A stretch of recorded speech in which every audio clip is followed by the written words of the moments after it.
নমস্কার বন্ধুরা, আমার ঘর সংসার চ্যানেলে আপনাদের সবাইকে জানাই অনেক অনেক স্বাগত, অনেক অনেক ভালোবাসা। তো আশা করি আমার প্রিয় বন্ধুরা আপনারা সকলে ভালো আছেন, আমিও ভালো আছি বন্ধুরা।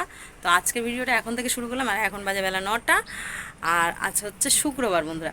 তো কালকে একটা অসুবিধার কারণে ভিডিও দিতে পারিনি, আপনাদের কাছে সরি চেয়ে নিচ্ছি, কেউ কিছু মনে করবেন না।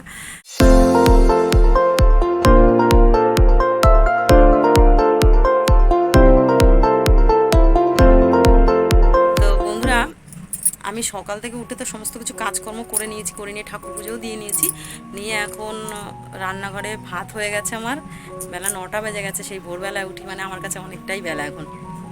আর রুটি তরকারি করব।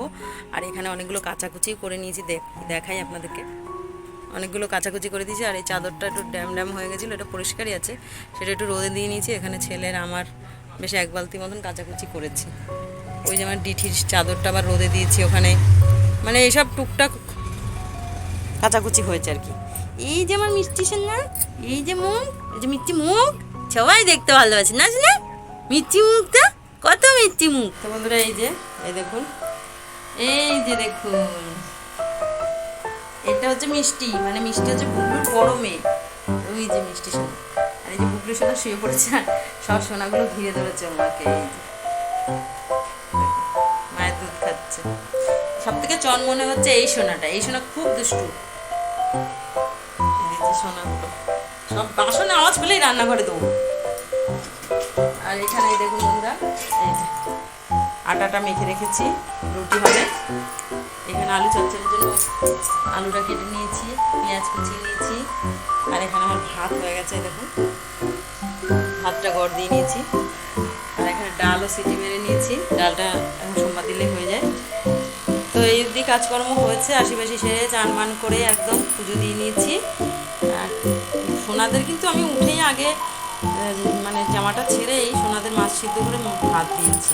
আমি বাসি নাইটি পরে কখনো বা বাসি জামা কাপড় পরে আমি কিন্তু রান্নাঘরে গ্যাসে বা চালের হাঁড়িতে হাত দিই না বন্ধুরা, এটা আমার একটা কেমন লাগে সেই কারণে। জাগিয়ে এই দেখুন, এই গাছগুলোকে আজকে সকাল সকাল ধুয়ে মুছে, মানে পাতাগুলোকে একটু ধুলো পড়ে গেছিলো, সেগুলো আমি পরিষ্কার করে দিয়েছি।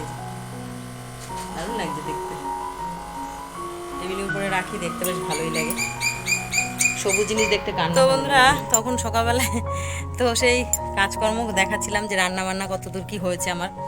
সমস্ত কিছু বলবো না, কেননা এখনও ডিমের ঝোল বাকি আছে।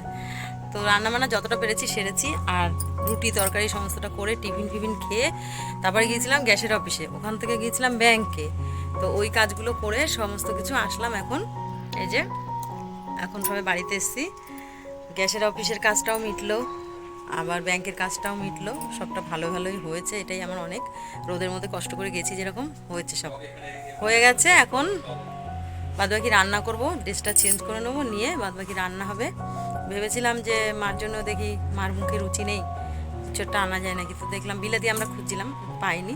আপনাদের দাদাভাইকে বললাম পেয়ারা পারো, পেয়ারাটা বিট নুন দিয়ে খেলে মার মুখে রুচি আসবে।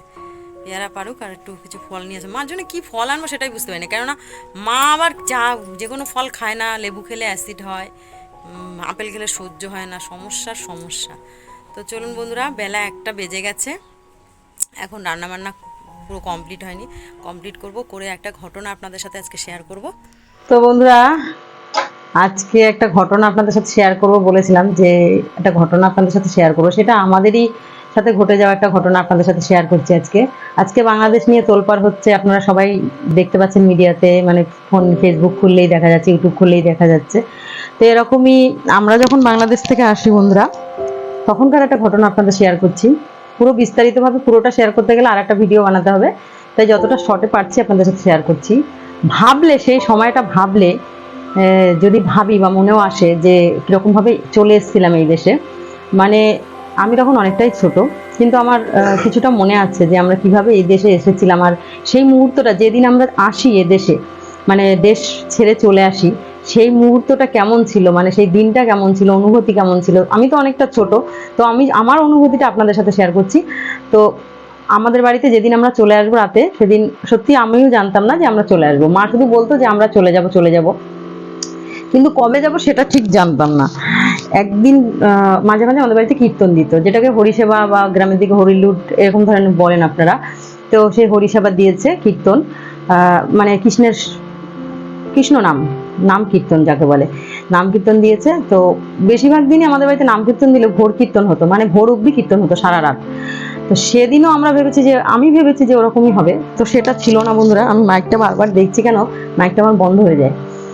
তো সেদিনও আত্মীয় স্বজন সবাই এসেছে, মানে তুলনামূলক সব আত্মীয় স্বজনই মোটামুটি এসেছে আমাদের।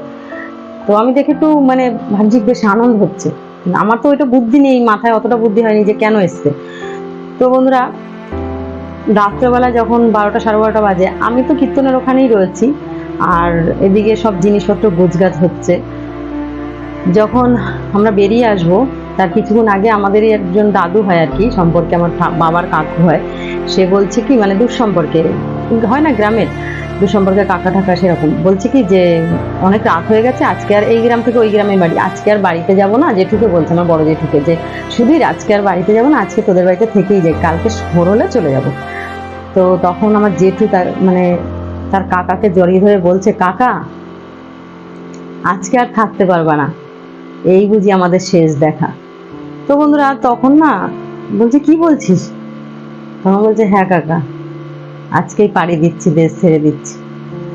মানে তখন যা কেঁদেছে আমার জেঠু আর ওই দাদু, তো ওনাদের দেখা দেখি সবাই মোটামুটি যারা জানতেন তারা সবাই কান্নাকাটি প্রচুর করেছে। তখন আমি কিছুটা বুঝতে পেরেছি যে আমরা আজকেই চলে যাব। তখন আমি দৌড়ে মার কাছে চলে গেলাম ঘরে, বললাম, মা আমরা আজকেই চলে যাব? মা বলছে, হ্যাঁ চুপ চুপ বলিস না। কেননা আমাদের নিজেদের লোকই আমাদের শত্রু ছিল বন্ধুরা। আর তখন কিন্তু বিএনপি সরকার ছিল, আওয়ামী লীগ সরকার ছিল না, যার জন্য সেই সময়টায় আমাদের ওই দেশ ছেড়ে চলে আসতে হয়েছিল। কিন্তু আমার বাবা জেঠুরা কিন্তু কোনো পার্টি নিয়েই কোনোদিন বাড়াবাড়ি করতো না, তবুও কিন্তু আমাদের দেশ ছেড়ে দিতে হয়েছিল।